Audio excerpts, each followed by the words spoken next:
So this is the next lecture for Western Civ 2. I believe that will make it lecture 5 of our break from being in physical class. We've been talking about the Cold War, and in the last couple of lectures I outlined how the relationship between the Soviet Union and the United States deteriorated from being World War II allies to being almost on a war footing against each other, just one step shy of a war footing against each other in the Cold War. And we gotten up to 1949, 1950. 1949 had seen the Soviet Union break America's atomic bomb monopoly when they detonated their first atomic weapon. And the 1949 also saw the so-called fall of China. And people began to ask why we had, quote, lost, close quote, China to communism. And I'd mentioned to you that Mao Zedong had cleverly played out a strategy during World War II of technically being allied with Chiang Kai-shek against Japan's invasion of China, but in reality got weapons to help fight the Japanese and didn't use them very much, letting Chiang Kai-shek's nationalists burned themselves out against the Japanese. And then when World War II ended in September of 1945, Mao began a drive to conquer all of mainland China and succeeded in 1949.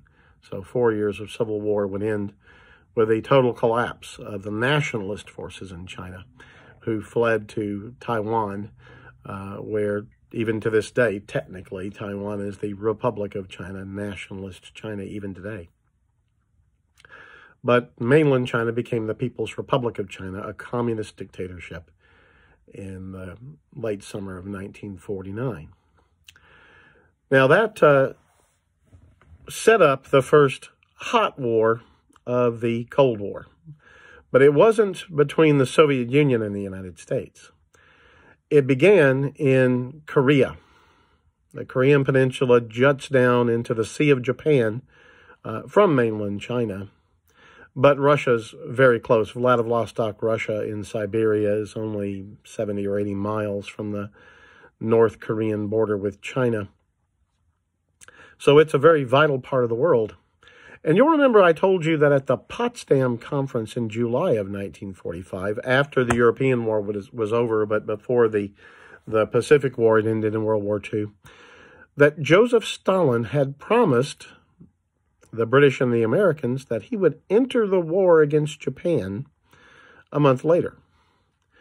That would mean, I believe it was August the 7th or August the 8th, 1945, that Joseph Stalin would have the Soviet Union declare war on Japan. They had not been fighting the Japanese. They had been fighting the Germans and the Germans' allies in Europe exclusively throughout the war. But that he would enter the war against Japan in August of 45. Now, he did. He kept his word. And Soviet forces crashed into Manchuria and right on through into Korea. They managed to seize the northern half of the Korean peninsula before the peace treaty was signed. American forces landed in southern Korea shortly after the Soviets entered northern Korea, and we managed to seize the southern half of the Korean peninsula from the Japanese occupiers there. The rough break between the Soviet northern sector and the American southern sector was the 38th parallel. That was the dividing line between the Soviet north and the American-occupied south. So that was in late August and early September 1945, before World War II was technically over. The Japanese would surrender in mid-August 1945. So, that left America and the Soviet Union splitting Korea. And that's going to be fateful for the future. So the war ended, and both the American and Soviet troops stayed in place. But now what? Very quickly, as we talked about in 1945 and 46, the fate of Germany was a bone of contention between the U.S. and the Soviets. The eventual outcome in the late 1940s was the creation of two separate Germanys, an East Germany that was a communist dictatorship allied to the Soviet Union, and a West Germany made up of the British, French, and American sectors of Germany. West Germany, the Federal Republic of Germany, a democracy with free market capitalism. Well, that would be the same thing that would happen in Korea. North Korea would wind up a communist dictatorship under a man named Kim Il-sung, who had led partisan forces to fight the Japanese. Later, North Korean mythology would make him into some huge, great warrior, but really they had modest success against the Japanese, although, give them credit, they did fight some. The real reason North Korea is created is the Soviet Union rolled in there at the end of the war and set him up as the ruler of North Korea. Well, the United States would do the same thing we did in Germany. We would create a government for Southern Korea. The hope was that it would be a functioning democracy. It certainly was a liberal capitalist system. The economy there was capitalist, but democracy didn't come easy to South Korea. We helped to ensure the election of an initial president, a guy named Syngman Rhee. Syngman Rhee was installed as the president of the Republic of Korea, that's South Korea. The North Korean communist state is called the Democratic People's Republic of Korea. Anytime you got democratic and people's in the name of a country or either of those, it's a communist dictatorship. So the Democratic People's Republic of Korea is North Korea. So Korea winds up divided. Syngman Rhee running the South, pro-American. Kim Il-sung running the North, pro-Soviet. And that would harden, just like it did in Germany, as the dividing lines of the North of the Cold War became stronger and stronger. But that status quo held for 5 years in Korea, the division. But the desire of both the rulers of the two Koreas was to reunify the country. Kim Il-sung in the North very much wanted to seize control of the South, and we were very much concerned that Syngman Rhee in the South would want to go to war and try to conquer the North and reunify Korea into one nation again under their rule, respectively. Well, our response to what we feared Syngman Rhee would do was to refuse to give him heavy offensive weapons. We did not give him or sell to them heavy tanks or heavy artillery. We did not let them have bombers for their fledgling Air Force. The idea, we want to make sure that Syngman Rhee couldn't attack North Korea and conquer it, that he was weak enough that that would not be a temptation. So we gave them small artillery, very light arms. There was a South Korean army. We did equip it. We didn't want them to be sitting ducks for attack, but we didn't want to give them what we thought were offensive weapons so that Syngman Rhee could try to grab North Korea. On the other hand, the Soviets had tons of surplus equipment from World War II, especially the superb T-34 tank. They had developed a marvelous tank in their fight against the Germans, the T-34, first-rate tank, heavy battle tank, and they gave North Korea thousands of them. So while we didn't want to give tanks to South Korea, the Soviets gave enormous numbers of tanks and heavy artillery pieces because they've been fighting the Germans for years. They had all this stuff, and they gave World War II surplus, but good stuff. And remember, that was just 5 years in the past.